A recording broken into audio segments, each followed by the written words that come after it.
काला जादू।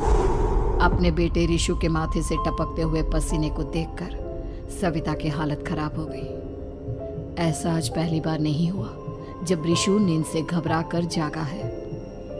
हाय मेरा बच्चा, न जाने किसकी नजर लग गई है तुझे। जब से मेरे बच्चे ने 10वीं के एग्जाम में स्कूल टॉप किया है तब से रोज बुरे बुरे सपने आने लगे हैं। हाँ माँ, मैंने आज फिर से एक काले साए को देखा। वो यहीं मेरी आंखों के सामने खड़ा था। माँ मुझे बचा लो माँ। वो मुझसे कह रहा था कि मुझसे बदला लेगा। माँ कहीं ये प्रशांत। चुप कर, कैसी बात कर रहा है? दोबारा उसका नाम मत लेना। तुझे पता है ना, उस प्रशांत ने आत्महत्या कर ली, तो बार बार उसका नाम मत लिया कर। मम्मी, क्या सच में प्रशांत ने आत्महत्या की थी? चुप कर, बहुत सवाल पूछता है आजकल। और फिर रात के वक्त सविता के पूरे घर में एक अजीब सा काला धुआं छाने लगा। गहरी नींद में सोई सविता की जैसे ही आंख खुली उसका दम घुटने लगा। वो दौड़कर ऋषु के रूम की तरफ गई जहां उसके दरवाजे पर घूमती एक काली परछाई देख वो बुरी तरह से घबरा गई। कौन है वहाँ? कौन है? सामने आओ। ये तुम्हारी काली करतूत।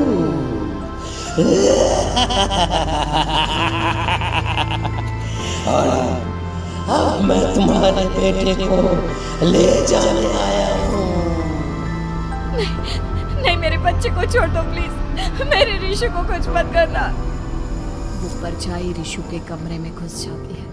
सविता भी उसके पीछे पीछे दौड़कर जाती है और देखती है कि अब वो साया साफ नजर आ रहा था। वो सर से पैर तक खून में सना हुआ था और उसके शरीर के सारे अंग कटे फटे हैं। क्या चाहिए तुम्हें?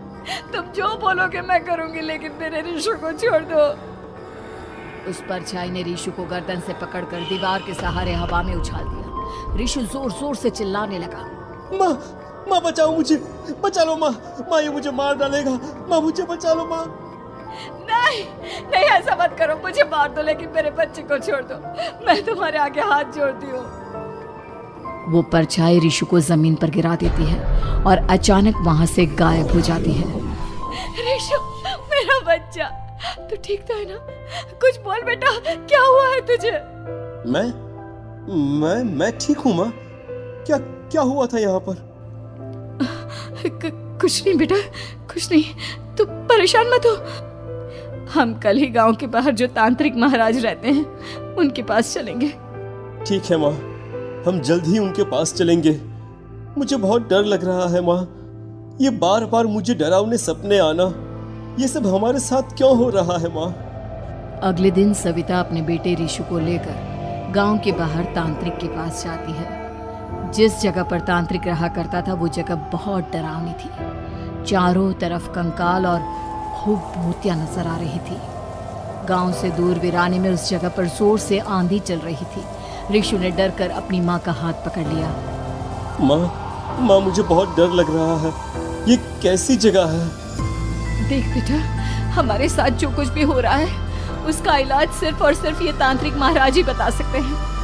अब यही है जो हमें प्रॉब्लम से बाहर निकाल सकते हैं।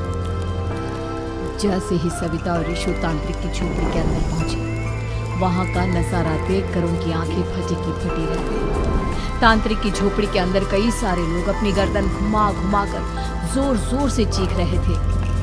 कौन हो तुम और यहाँ क्यों आई हो? महाराज, मेरे बेटे को कुछ दिनों से एक डरावनी काली परछाई नजर आती है और कल रात उसने मेरे बेटे पर हमला भी कर दिया।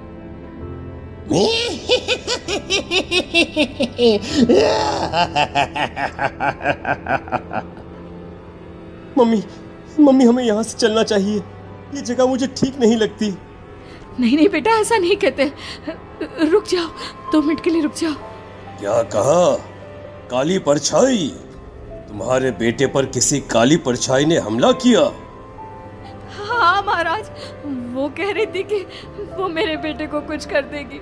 कोई उपाय बताइए महाराज, मेरे बेटे के साथ कुछ गलत नहीं होना चाहिए।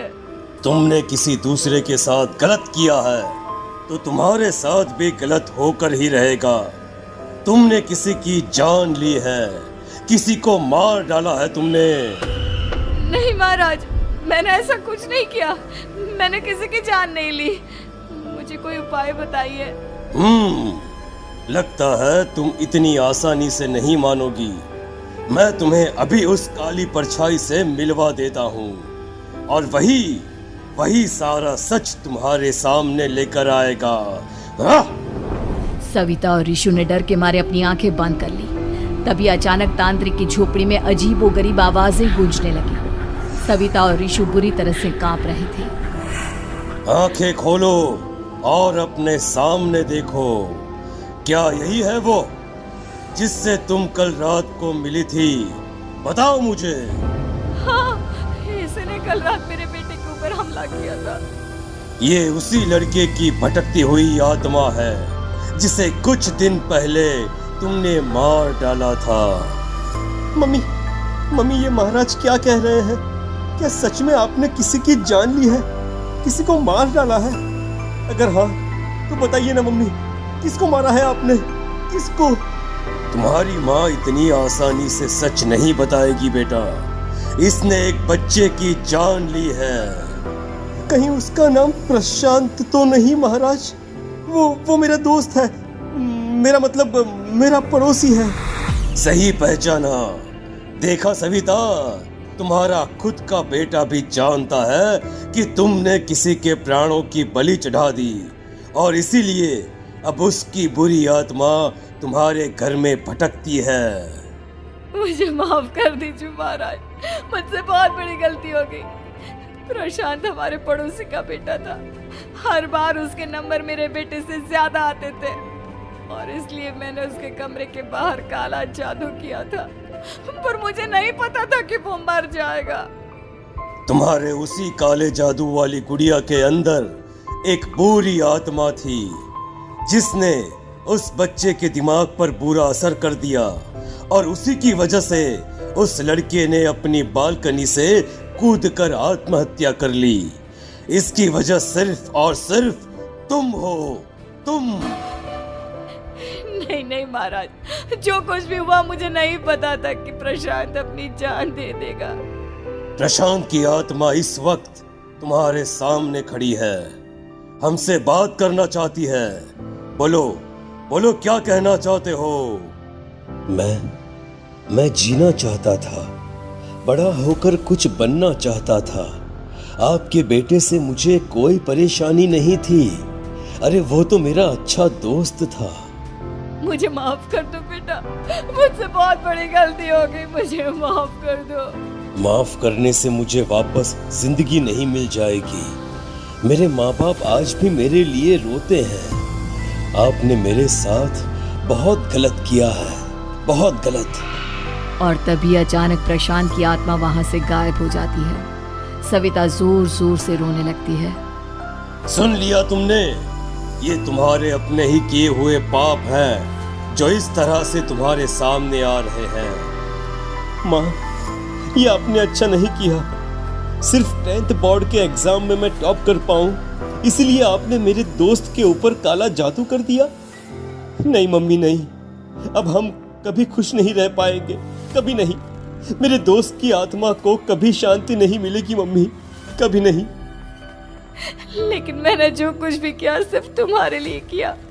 वो लड़का हमेशा फर्स्ट पोजीशन पर आ जाता था और इस वजह से हमेशा तुम्हारे मार्क्स कम पड़ते थे। मैंने तो सिर्फ उस पर एक छोटा सा काला जादू किया था बेटा। मुझे क्या पता था कि उसका ये नतीजा निकलेगा।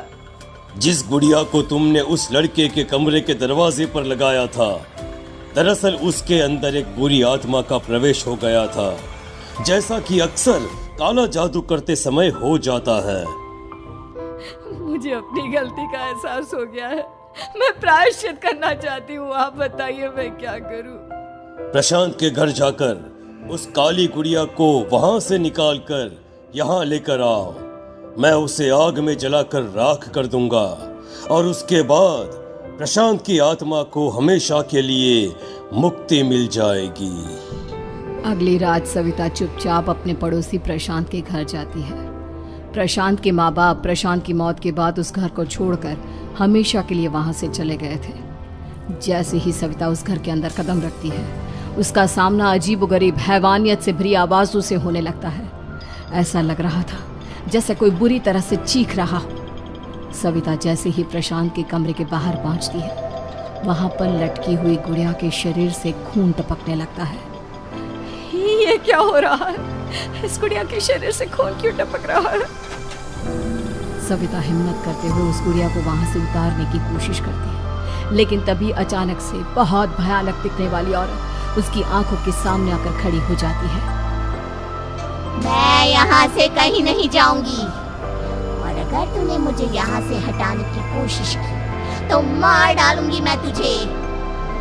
नहीं नहीं, मुझे तुम्हें यहाँ से ले जाना ही होगा, नहीं तो मेरा बेटा, उसकी जान को खतरा है। मैं तुम्हें नहीं छोड़ सकती। अगर तुम्हारे अंदर हिम्मत है तो मुझे इस घर से बाहर ले जाकर दिखाओ। और ऐसा कहकर वो औरत सविता के ऊपर हमला कर देती है और उसे हवा में उछाल उछाल कर जमीन पर पटकती है। लेकिन तभी अचानक मौका देखकर सविता अपने हाथ में ली हुई सुई उसके हाथ में चुभो देती है। हाथ में सुई लगते ही वो औरत जमीन पर तड़पने लगती है। ये क्या किया तूने? ये क्या कर दिया? तुझे ऐसा नहीं करना चाहिए था। तांत्रिक ने मुझे कहा था कि तुझसे जीतने का सिर्फ यही एक तरीका है जिससे मैं अपने पापों का प्रायश्चित कर सकती हूँ और अपने बेटे की जान बचा सकती हूँ।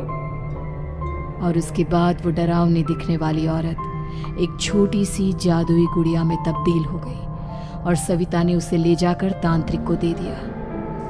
तांत्रिक ने जादुई गुड़िया को आग के हवाले कर